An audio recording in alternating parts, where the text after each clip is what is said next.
Odisha plus खबर ही दुर्बृत्तों गुलीमाड़ और भंगारुजा जड़े गुरुतर।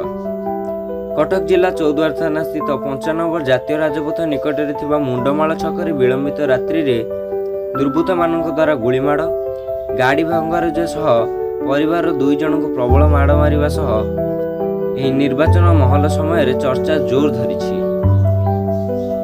प्रकाश करा जाउछि जे चौद्वार सुल्तान नगर किसी युवक प्रभास कुमार दास घरे पहुंची मोबाइल रे एक फोटो देखाई ए पिला एठी चाकरी करिछि बोली दाबी करबा सहित परिवार लोकों को गाली गुलज करथिले एवं सेठर पळै जाई किछि समय पर दुर्बृत्त अधिक पिलांको सांगरे आनी दुई भाई को बेलचारे माड़ मारिबा सह गोली चालना करथिले एवं गाड़ी को बारंबार गोली चालना करथिबार देखा जाइथिला।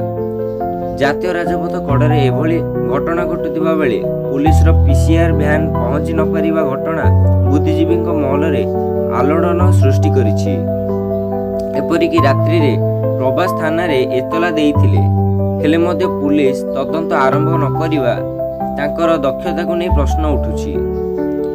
निर्वाचन समय यह घटना चौद्वार अंचल शांति श्रृंखला को नहीं प्रश्नवाची सृष्टि करिछि।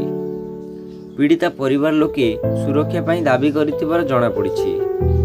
चौद्वार कटक रु कान्हू बेहेरांक report Odisha plus.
Odisha plus खबर ही